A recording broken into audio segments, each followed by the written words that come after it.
All right, y'all, check this out. As of December the 1st, I will be doing a no added sugar and a matching carb activity level intake.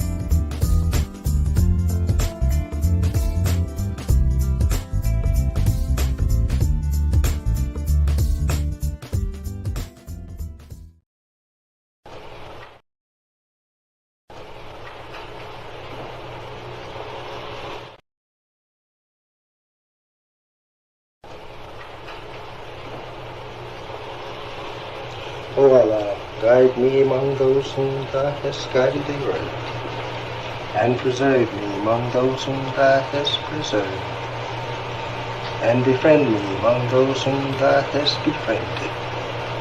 Bless me in whatsoever Thou dost grant me, and deliver me from the evil of what Thou hast judged. Surely Thou judges, and none can judge against Thee, and he whom Thou befriendest is not disgraced. Blessed art Thou, O Lord, and exalted be Thee above what they set up besides Thee.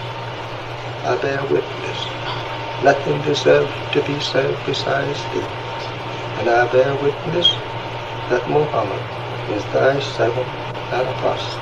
Amen.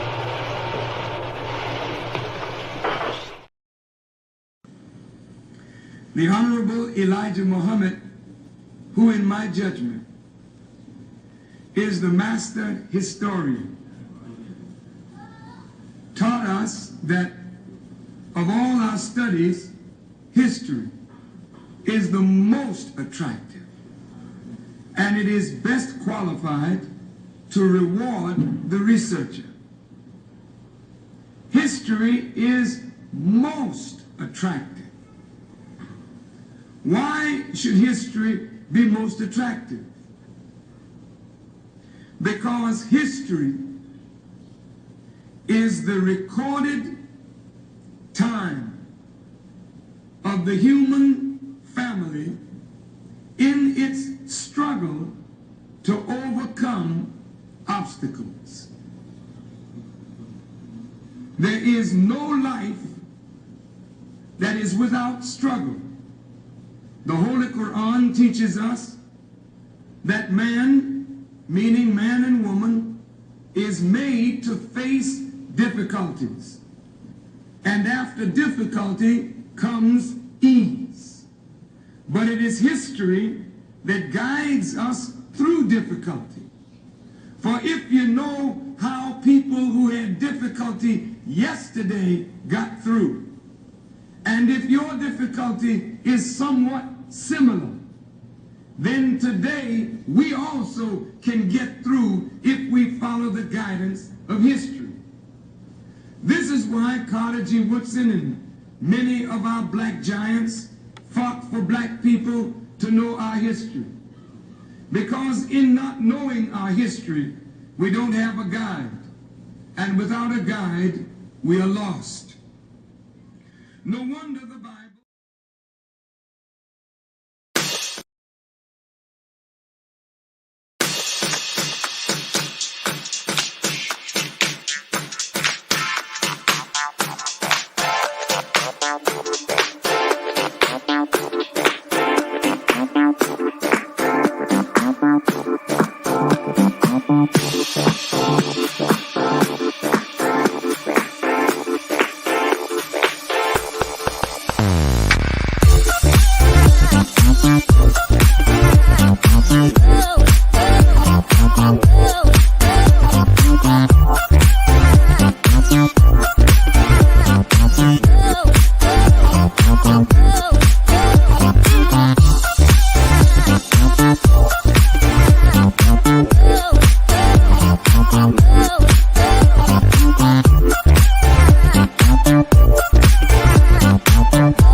Assalamu alaikum, everyone. Welcome to the Mind of an Entrepreneur show. And tonight, we're going to talk about nutrition. I know y'all don't want to talk about it. I know y'all want to talk about everything but nutrition. But we're going to talk about that. I have a sister that's my longtime sister friend, my little sister. And we're going to talk about how you can join, I'm going to call it her nutrition tribe. Because a lot of times we need accountability, right? We need somebody to say to us, hey, what'd you eat today? Or little reminders, all kind of stuff like that. Look, it's time out for being sick. It's time out for these generational curses. We worry about generational wealth, but guess what? Included in that generational wealth is generational health. So we should be leading lifestyle examples. You know, I work out to this day every day because I grew up watching my mother and father go to the gym all the time. That's a lifestyle thing. Okay, so welcome to you all in the chat. I see my mom is already on here. I see Sister Cynthia, wa alaikum salam. Sister Sherry's here, wa alaikum salam. Sister Sandra, welcome. That's right. Let's see. Kevin Williams said, yes, Elijah Muhammad has his place in history. May Allah reward him for procrastinating Islam in America. I think he means spreading Islam in America and planting the seed of their own God and Allah. Okay, I got it. We feel you, Brother Kevin. All right, so I'm going to bring on my sister because we're going to get to the bottom of this. I want you all to get your notebooks out. I want you to start writing your to-do list. And I'm going to let me put up here Maryam's mailing list because I want you all to follow her. I want you to join her mailing list so that you can get on this thing. Look, y'all binge on shows. Okay, I'm going to stop fussing. Let me bring my sister on here. I'm going to stop. Assalamu alaikum, little Maryam. How are you? Salam. Fine. How are you? I'm good.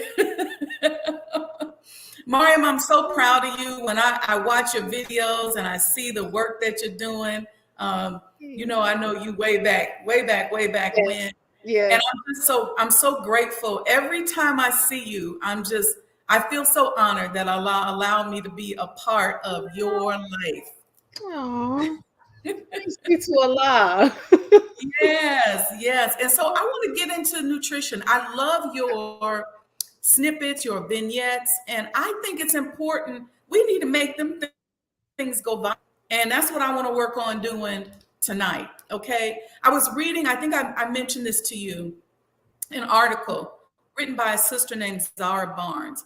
And she said this in 2017. She said, although being Black in this world certainly comes with struggles, I wouldn't trade that integral part of my identity for anything.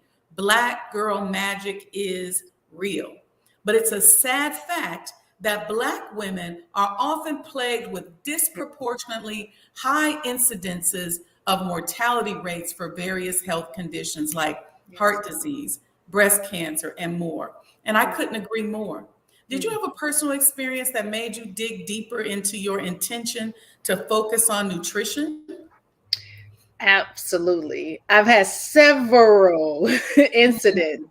But the most recent one, as you know, dealing with the blood clots and the third time go round episode. And this morning, having the mammogram done just to now rule You're grown out. now. You I know, mammogram. Right? They wanted to completely rule out cancer and just trying to figure out why my clotting factors keep growing. So trying to see what it is, pretty much have now ruled out anything. So I really want to start my own research to find out why. There's so many women that I come across that are like, oh my God, I clotted too. And they couldn't tell me why.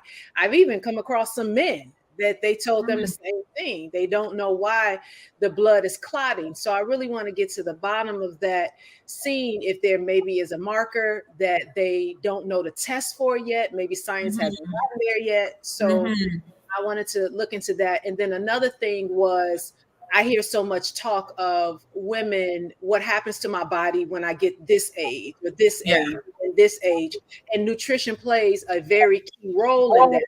So I wanted to know more about that and learn more about how do I help us as women, because they don't put a lot of money and research backing medicine as women are concerned. It's not even common, because when people clot like you do, a lot of times they don't even give them the factor 5 test, the factor 5 line, and a lot of times they don't even do that to see if you're genetically predisposed to it. So, and I know with COVID and a lot that's going on in the air, a lot of people have been suffering from blood clots, but you've been battling this. And so I'm grateful to see that you turn that struggle into a mission. Yes, absolutely. Absolutely. So what'd you do with that? What's your background now in nutrition? So I am studying all aspects of women's health with nutrition. And I actually found out that I'm very unique in that field. So it's hard for me to find a mentor, because there's like 1,000 and something nutritionists in the United States, which really isn't a lot. And most of them either focus on obesity, pediatric, cancer, but there isn't any that focus on women's health. There's one white woman who focuses on fertility, but not women's health overall. So I was told that I'm creating my own path. So that makes sense now. That would make sense, little Maryam, that you would be doing that. No, that's powerful, because, you know, even in medicine, most of the tests and the measurements are based on men or women of another race. For example, you know, I spent a lot of time in vascular surgery. And so when you're measuring for an aneurysm to determine whether or not a vessel is aneurysmic, they use measurements based on the size of a male's vessels and not the men. So a woman could literally be aneurysmic and they would not catch it. Right. That's right. That's right. Even so this is so important. Looking at us like as Black women, and looking at when they say you should go and have the mammogram, when you actually go for your screenings for breast cancer, they've learned that those markers are based off of Caucasian women. And the reason why we're getting diagnosed so late is because we're known to develop breast cancer 10 years younger than them. So now it's like trying to get that word out there that we actually should be going in our 30s. And then if you have any family history of it, you should be going in your 20s so that we can catch it. So due to our diet and lifestyles and stress factors, it's causing us to express it much earlier than them. There's so many critical diseases that are like that. It's like with high blood pressure. The standards for high blood pressure is based upon, I think back in the day, it was a 23-year-old white woman who weighed 115 pounds. So when you force a man, let's say a male who's 6'5" and he's got a lot more real estate, you force his blood pressure to be the same as a 5 foot, 23-year-old white woman, then all of his organs are going to shut down. He's going to end up on dialysis. He's going to have erectile dysfunction. He's going to have brain fog. So this research and this work that you're doing is so important to our community. Yeah, absolutely. And I know it gets challenging. So when you feel challenged, just know how important it really is, Maryam. Yeah. You know, around 7.5% or so of Black women have heart disease compared to around 6% of white women, and about the same for Mexican American women. That's according to the Centers for Disease Control and Prevention. And in 2016, around 46 out of every 100,000 Black women, and I actually think that statistic is off, because we lose about 100,000 people a year. This is pre-pandemic to heart disease, so strokes and things like that. How does nutrition impact this, the heart disease epidemic, or I call it we used to call it the pandemic before the pandemic. Right. Absolutely. So of course, when you look at our eating habits and all the trans fats and the saturated fats that we're indulging in, and we stress eat. And so if we just had the knowledge base of how to meal plan, you know, but even my thing is, before I even give you all of that, first I have to get you to fall in love with yourself. So that when you feel tired, you get that extra boost, because you understand, but I'm doing this to save my life. I can be doing this to save the lives of my children. So to understand that it's not your fault that you're in the circumstances that you're in. So let's think of, how do I get myself out of that? How do I make a way so I can have a nutritional meal? I may not have a good supermarket in my area. That's a reality. I'm like, personally, I drive across town to get good food because I know that my neighborhood is no good.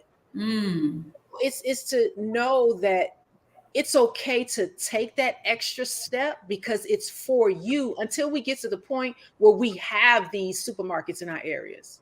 Well, now we're actually building wealth in our community where we have the resources that we need, because right now we really don't. So it's quick for me to stop at the gas station and get some juice and some snacks, some chips or candy, because my children are saying they're hungry, instead of, let me just stop at the store and get the fruit, the vegetables. And the excuse isn't even any longer that you're on a link card. You can go to Whole Foods with the link card. So it's just really knowledge, just getting our people the knowledge and understanding. I met with the president of Whole Foods. He's the president of US Bank on 111th Street, but he owned the Whole Foods that was in Inglewood. Okay. And it was a group of us in a meeting, and he asked the question. He's like, well, I put a nice grocery store in a poor area and they still didn't go there. And I'm like, yeah, but if you don't teach me that it's better for me to go to Whole Foods versus the corner store for my milk, then I'm not going to Whole Foods. Like, it's like, you can put it there, but I don't understand the value of it. And some of the prices I can't afford. So it's understanding the working with someone's budget, sitting down, creating a plan, no judgment zone. Let's just talk about what you can afford. You can afford to eat healthy. So we just need to back off of the junk food, the chips, and start getting more healthy foods. But again, with knowledge base and knowing how to prepare a meal, it gets easier for us to do. Yeah, so it sounds like habitual behaviors that we do because we're lazy and we don't want to change. But then it sounds like love and knowledge of self is a big part of that. Yes, absolutely. We have to love ourselves. We have to be able to look in the mirror and love what you see. Whether you feel like I'm overweight or okay, that's fine. Let's accept it. Let's validate that. That's you today. It does not have to be you tomorrow. So let's work on that. So I think also like the teamwork, the support that we need to know my sister got my back. I might be a single mother who have to work at night. And I should know that my next door neighbor got me if I have to leave my children at home. There's so many different dynamics, even when I go into the juvenile detention center and talking to the young girls, and they're like, oh my God, tell me more about my body. They love to hear that type of information because they want to do better. They want to live. They don't want to have diseases. They don't want to suffer like they see their grandparents suffering. They don't want that for themselves. So we can't say, oh, it's a waste of time. No, it's not a waste of time. These babies are ready. They are ready. They want this information and they deserve to have it. Yeah, they do. I've found that it's important to be intentional, because when you start dealing with emotional intelligence, your emotions are one thing, and your emotions might be telling you, grab some chips or grab some cake or cookies. And then your intention has to be stronger than that, to say, no, I want to be healthy. I want to be vibrant. I want to be beautiful. I want to look good. Because I think what happens is, because we don't take ownership of our health care, we usually tend to just limit our health care to whatever the insurance is going to pay for. And so we don't worry about anything up until that point. We don't think about prevention and what we need to do up front. And I can only imagine that as you're going out and talking to people, a big part of your job as a nutritionist is getting us to just be intentional about it. Let's be intentional. That's right. Absolutely. And rising above emotions, all of that, like you said, dealing with the emotional factor of it. That mindset is so key. It's so key. And we don't even realize that those emotions that we do not have control over is manifesting our reality. So imagine if you had control over those emotions, what type of reality you would manifest. Because right now, holding them in and exploding, I mean, anything the physical represents is showing what's in your spirit. So if the blood is clotting, something is going on with the spirit. You got to figure out what's going on. Where's the disconnect here? If I have cancer, where did that breakdown come for me emotionally, spiritually, mentally? What's happening in my environment? Because they're even saying now that people who are expressing diabetes is not genetically related. Most people who are expressing diabetes is because of your habits. Not exercising, sedentary. Sit down all day long. Get up and walk. That was the main thing my doctor was saying to me. How hydrated are you? Are you moving around? Like, you have to be intentional with that. Set your watch, set a clock that tells you, you know what, get up. It's time to get up and move around. That's right. Blood flowing. So that's part of being intentional when you set those reminders on your phone. You now are taking that responsibility for your own health to say, you know what? I'm going to get this right. I got this. But again, because I deserve that. We are not destined to disease. That's not our destiny. So we got to stop claiming it.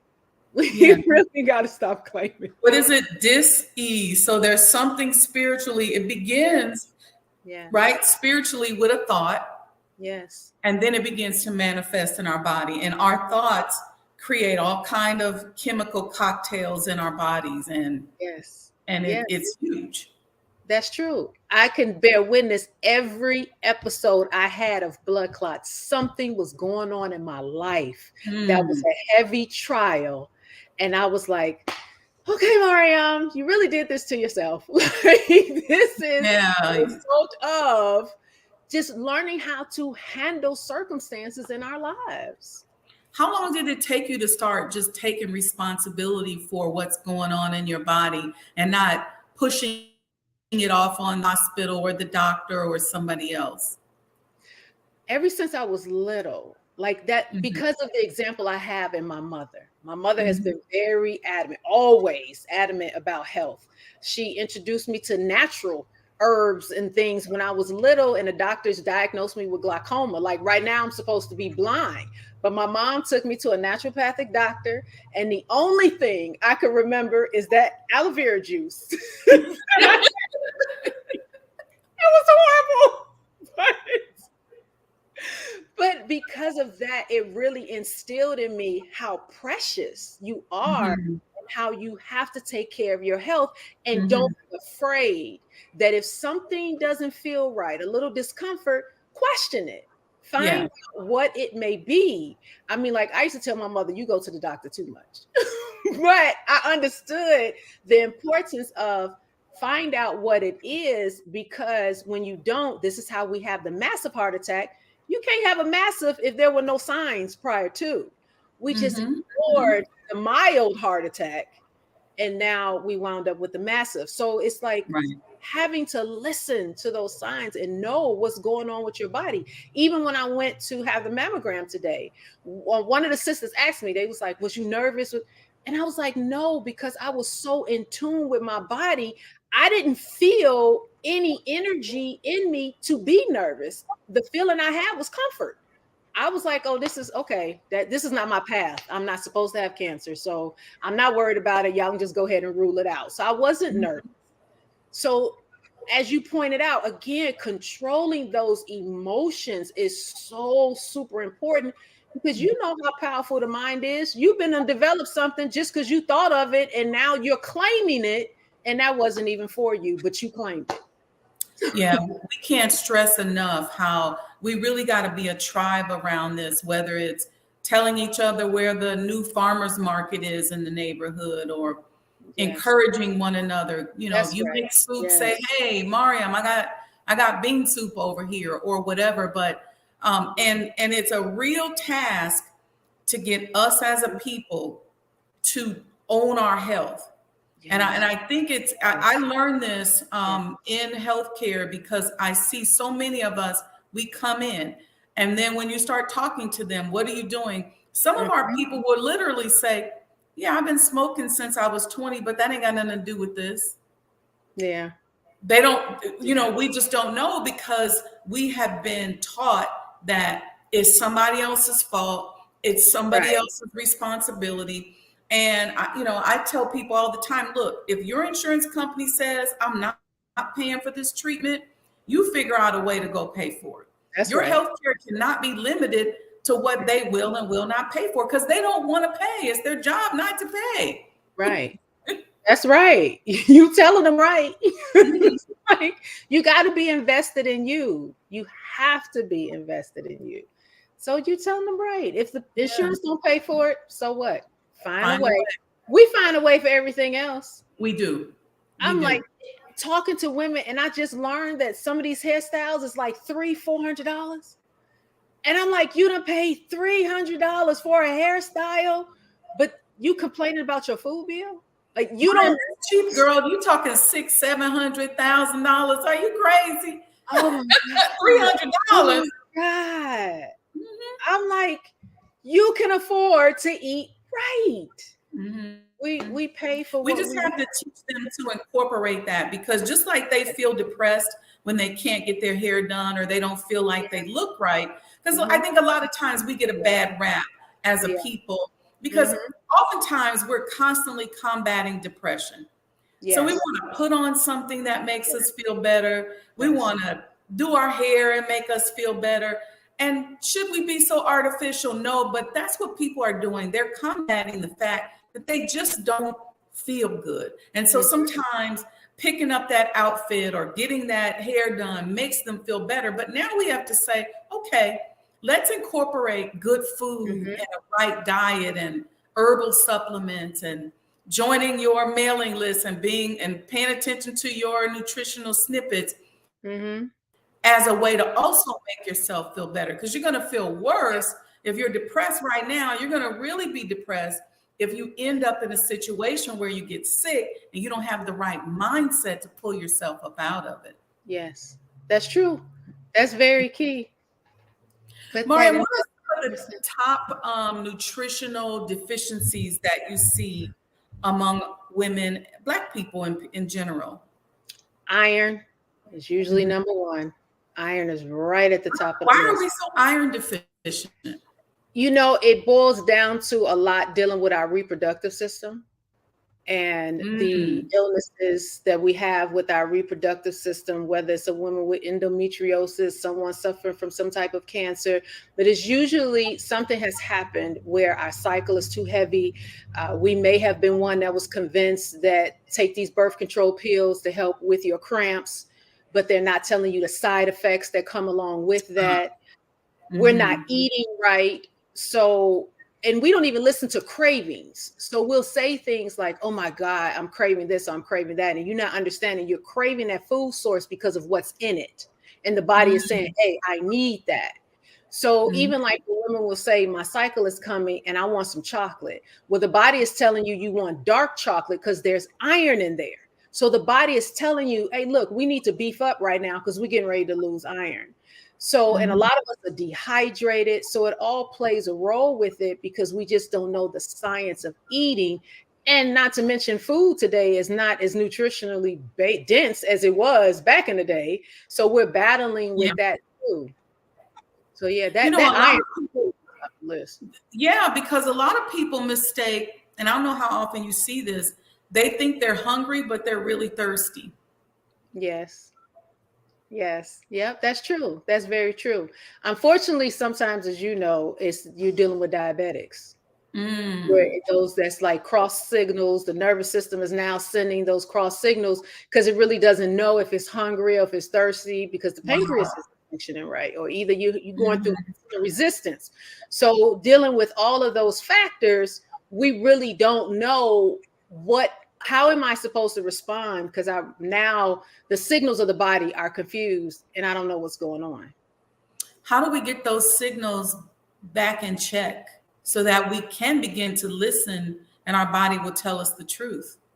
So you start pulling back from a lot of saturated fats, trans fats, watch the type of carbs you eat. And one of the other key factors is look at food as energy. So they label Americans as excessive energy intakers. So it's like you eating all of this food, but you're not expending all of that energy.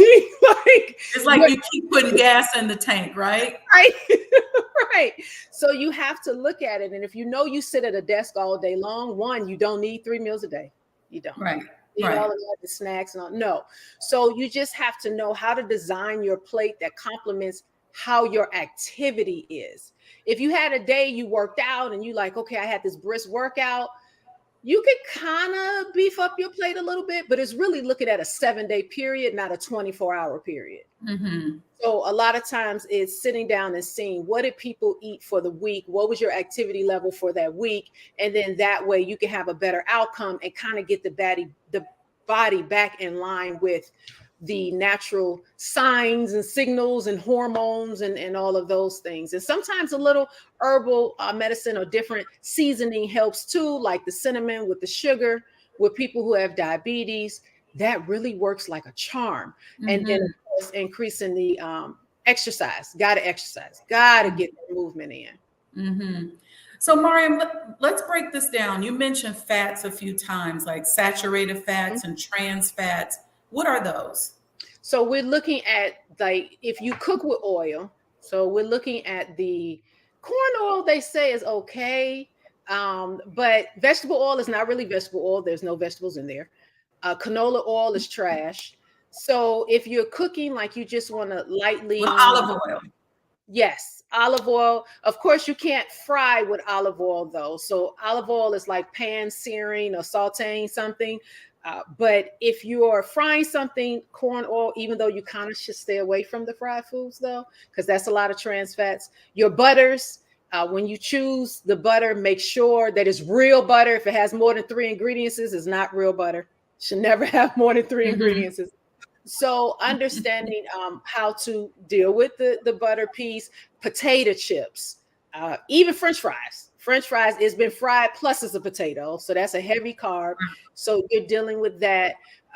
You also, the candies and the snacks and stuff we like, no good. All of that stuff is no good. Your fatty meats can fall into that category too. So you got to be careful. You got to have lean meats.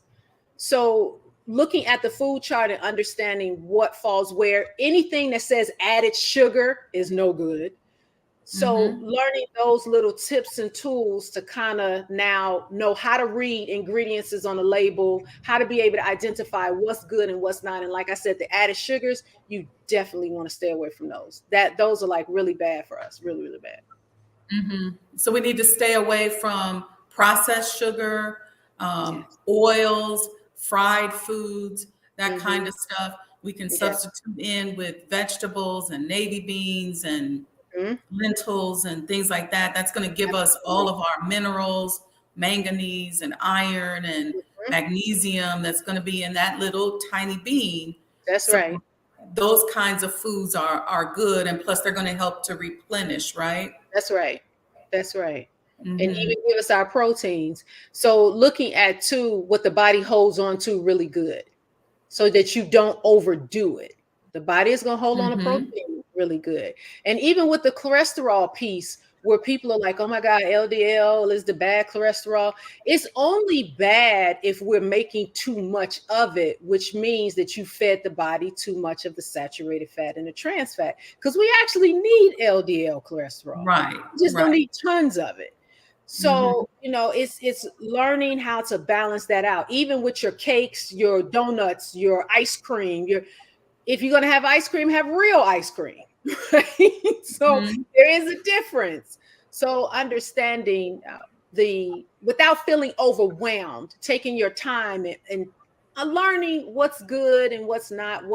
So I saw someone post, don't eat any processed foods. And I'm like, see, we have to be careful with the stuff we say too, because you have to define what type of processed foods, because bread is a processed food. So I'm not going to tell somebody don't eat bread. You should have whole wheat bread. White bread isn't good for you. It's a bad carb. So that you definitely don't want to have white bread, white rice, almost anything white. You want to stay away from in that category. Your cauliflower is okay, but pretty much anything else white, even your onions, you want to do yellow or red onions. So you still want to just learn little tips like that you can easily remember without feeling overwhelmed in the grocery store. Like, oh my God, what am I putting in my cart? So just try to give people the easy steps so that we reach the goal without feeling overwhelmed. I know when I first came in the nation, they gave us a list of ingredients that we shouldn't eat. And even to this day, I'm at the store looking at everything, seeing what's in it. Are these, can I recognize these ingredients? All this stuff, I don't know what it is. Nah, I don't want it. It looks great, but oh no, thank you. And how much sodium, how much sugar, and that kind of stuff. And I think so that people don't feel overwhelmed, I think it's good if they do something like follow you. You give your daily tidbits, because what it is you got to get into it. Just like we get into the blogs and the, we log into and listen to see what's happening with all these different artists and stars. Let's log in and see what's happening with our body. What's important. Right. That's right. That's right. Absolutely. I used to hear people say, if you can't pronounce it, then don't get it. Well, today you can't do that because now they're saying put the scientific name on the label. Well, most likely you probably can't pronounce it, but it doesn't mean it's bad though. So we can't even say that's the rule of thumb anymore. But the good thing is just to be able to identify different stuff that's easy right now. No added sugar, things like that, looking at the calories. But you notice how they put the calories big, but then very small, it'll say every so many tablespoons or this is this serving. You can't see that real big. You have to pay attention to that. That's right, Maryam. And something else, in so many cases, a lot of us don't cook at home. And so we eat out a lot. And a lot of times we don't understand that sometimes you go to restaurants and it may seem like it's a really nice place, but they are giving you a pre-prepared meal that they just heated up. So it's loaded with salt and preservatives. Why? Because it has to make it from, wherever it came from, California, Mexico, or whatever. It's got to make it there and then make it to your plate. So they load it with preservatives. And so one of the things that is good is if people start find you something small you can make at home. Learn how to make bean soup, and it's cold outside. Make you some good chili. That's right. Munch on, because what you've put in it. And 9 times out of 10, even if you went to the store and didn't get the best ingredients, if you cooked it, it's likely going to be better than what you may have experienced if you went to a restaurant or certain restaurants even. Yes, that's true. That's very true. Cooked food is the best. You know what's in there. And like you said, the sodium, the preservatives. And I know this one Indian restaurant, I love their food. But I'm like, every time I eat it, I have to drink tons of water because my fingers start to swell up. I'm like, how much sodium did they put in here? Oh my God. So it is. It's good to pay attention to things like that because, of course, that leads to high blood pressure. So we have to be very, very, very careful with that. So that was a good point. That's a really good point. Yeah. And let's talk about movement because sometimes, exercise becomes an issue for us and we have different ways in which we exercise. And like you said, putting that little alert on your phone, go, okay, now it's time to move. Yes. Whether you walk around the block or walk around the office or walk around the house. And I know we all like to, have our fake handicap stickers and park right next to the building, but it might not be a bad idea for you to park far away and walk.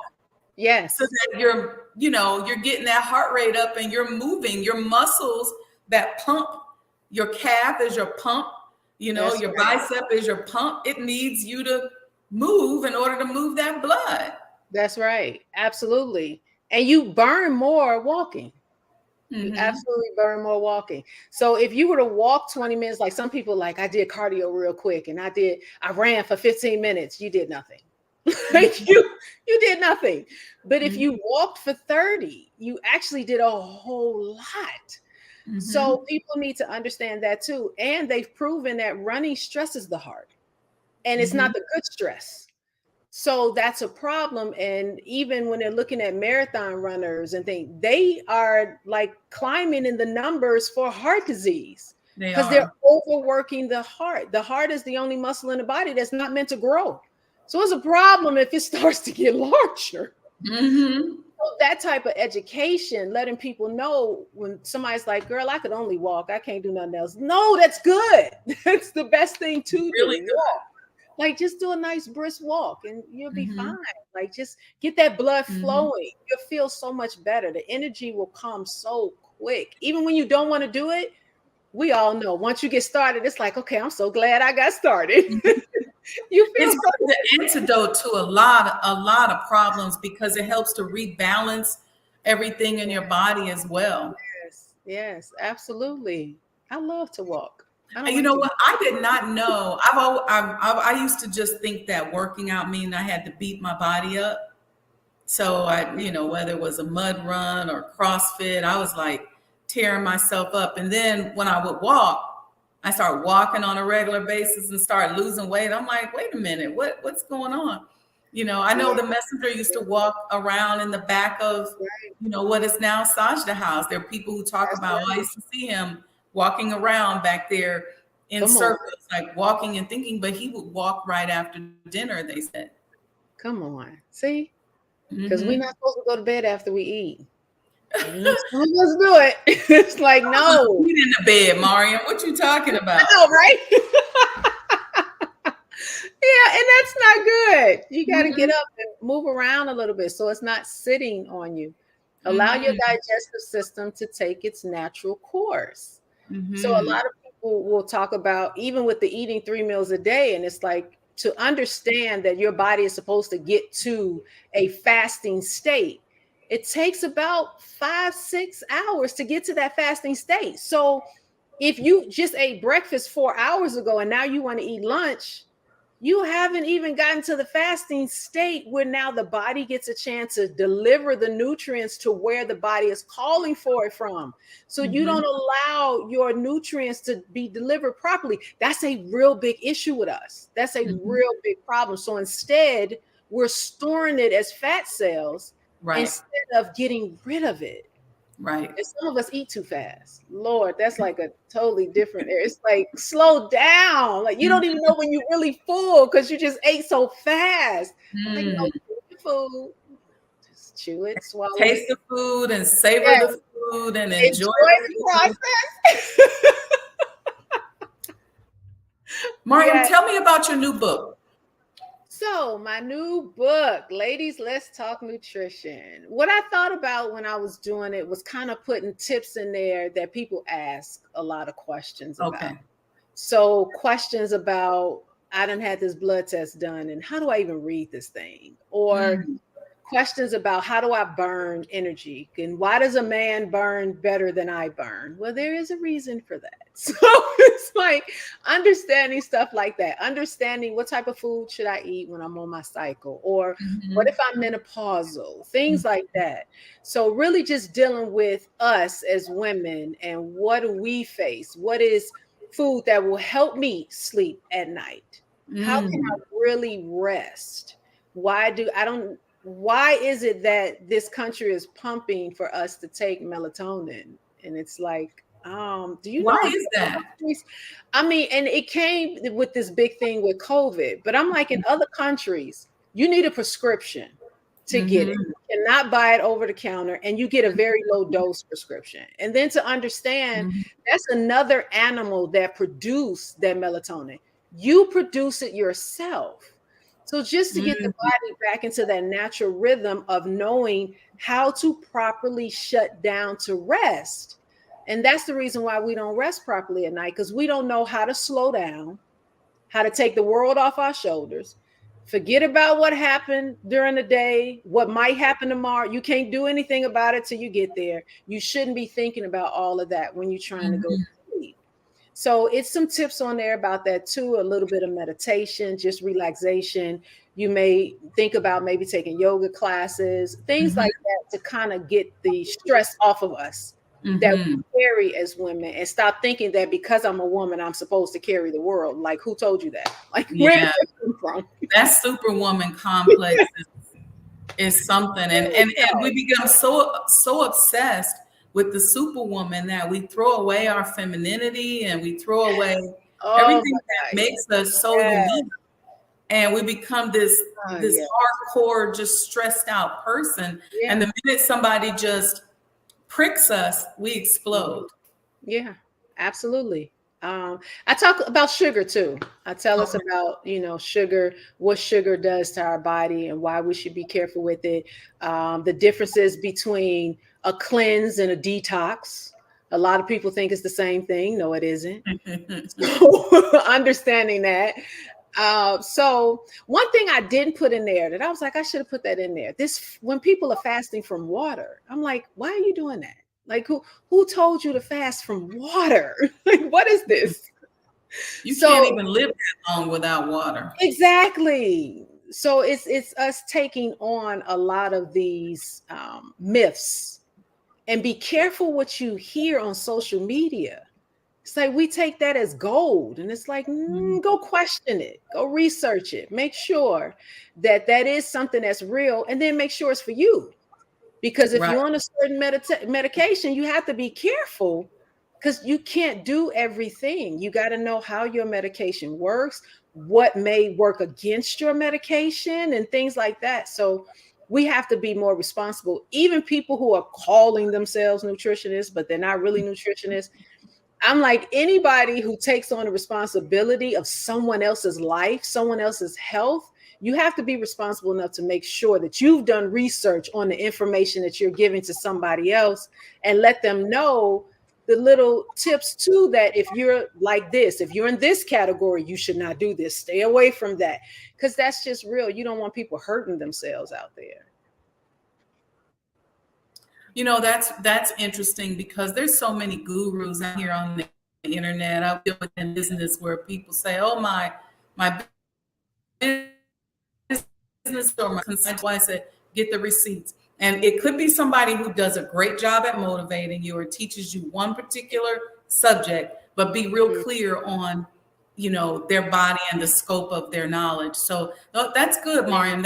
Those are great things that people need to know. And I think they need to keep up with you. I'm putting the mailing list on here so they can join your mailing list. I know that you send out stuff, and then they should follow you, on social media. What's your social media handle?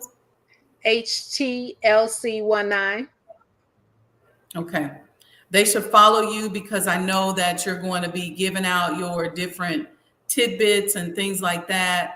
And one other thing I wanted to mention is that, so the salt issue, and I can't stress that enough, because sometimes we don't understand all the different label descriptions for sugar, and too much sugar and too much salt is what's in most of the food that we eat. So sugar on your brain, that's going to be dementia. That's going to be all kind of, the sugar in your arteries is going to be something. All those different sugar deposits are going to create different disease processes that we have to be mindful of. So we just got to dial it back, folks, but dial in to nutrition and to health and fruits and vegetables, and just get into it. Get obsessed with it like you do everything else. Yeah, absolutely. I totally agree with that. That should be a top priority. Drink your water, pay attention to what's in your food, pay attention to what you're putting in your food. So even if you're sitting down and you're talking to someone for advice on meal planning or what have you, if they have not taken the time to learn about your culture, to learn about how you cook, that's not a person you should be talking to. Right. Because it's so important. Like, if you're sitting down and you're talking to a Black person who is a diabetic, and you tell them they can eat carrots, I really wish they stopped telling diabetics that, because a diabetic can't change it can't convert the vitamin A. So it's like, okay, all they get is the sugar. That's all they get. But you don't sit down and talk to us. We put sugar in our we make candy carrots. So don't tell me I can have carrots and you don't teach me that, well, if you make it with sugar, though, that's not good. Even honey, because diabetes originated in Egypt from us overusing honey. So to understand that too much honey could be bad too. So there should be education attached to any program that you are in that's teaching you how to put your meal together, either based off of a disease you have, or if you're trying to prevent yourself from expressing that type of disease. Give you a knowledge base with that. You shouldn't just walk away with some recipes, or I'm doing this fast for a week, or I'm doing smoothies. Or no, you should have some type of knowledge of, is this going to work for me? You could be what's going to work for a 23-year-old woman is not the same thing that's going to work for a 43-year-old woman.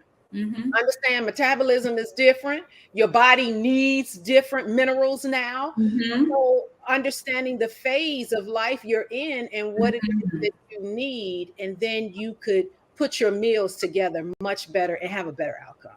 That's another thing, Maryam. I see people on the internet and they making smoothies, and I see them and they put a cup of strawberries and a cup of blueberries and a cup of pineapple and then some juice. And they probably have, when you see them make the smoothie, I was looking at somebody and I said, that's probably about 10 cups of sugar.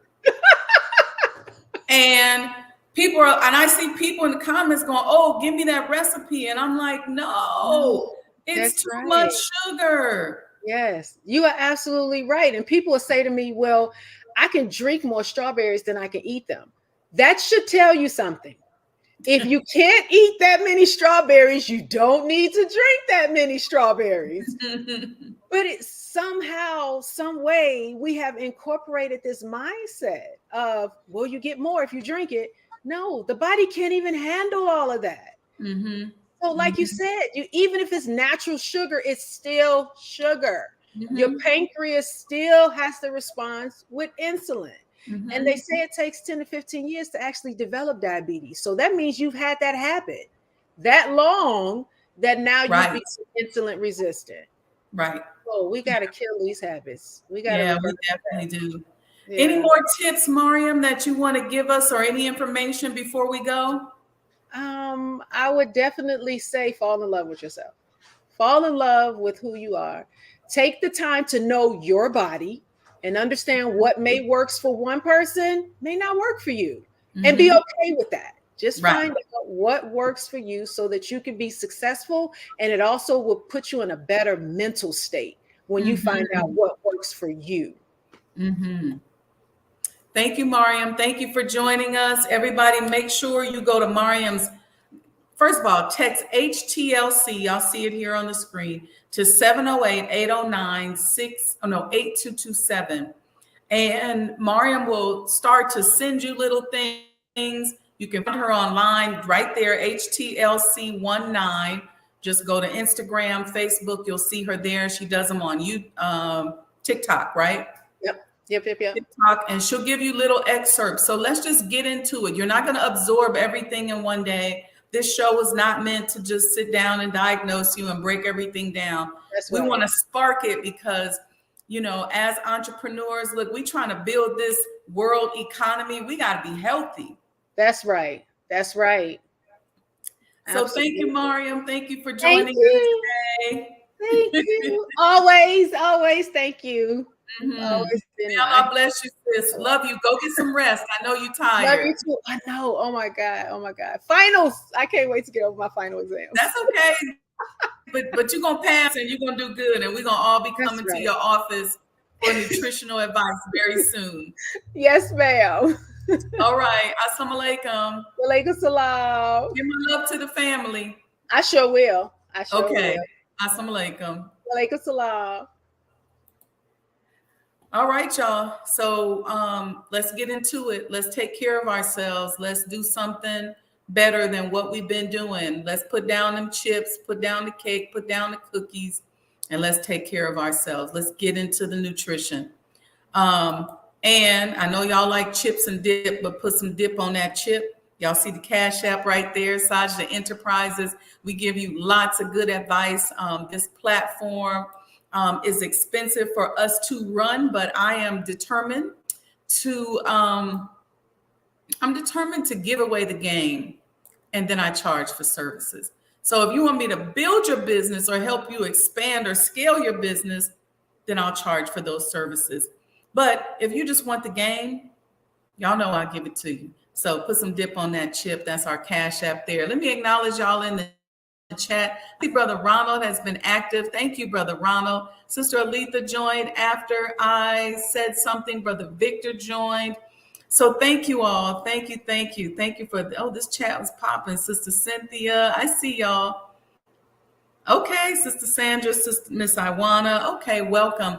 So don't forget, you all, tune in Saturday for the Sajdah Saturday Morning Coffee Talks. This week we're talking about employee turnover and disengaged employees. These are all things we need to know as conscious entrepreneurs. It's important. And let me tell you, even if you don't have any employees, if you're an advisor, a consultant, or even if you go into a business, you should be able to recognize these things. I can walk into a business. I can tell you if the employees are disengaged, how much they paid for certain things, because this is something that I study. And so I just want to make sure that we're sharing this information so that we're really digging into the science of business and staying healthy. Okay. Staying healthy mentally, physically, all of that. All right, so put some chip on that dip, and don't forget to continue to support the completion of the Honorable Elijah Muhammad House. You can go to supportsajdahhouse.com and see all the different ways in which you can support. We are marching towards the finish line, and we're trying not to mark time. So help us to move forward and move out. We really, really appreciate it. And next week, we're going to talk about skincare. So I'm going to have my good sister on here, and we're going to talk about how to take care of our skin. And I think you all, even the men, because we know we got a lot of brothers on the Sajdah Wendy Muhammad YouTube channel. I want to say shout out to the brothers, because every time I look at my analytics, you guys make up about 80% of the supporters of this network and this channel. And so I am so grateful for the brothers. All right. So peace and blessings, everyone. Don't jump off right away. I got a few commercials, just 2, for you guys to check out. And we will see you, inshallah, on Saturday. Peace and blessings.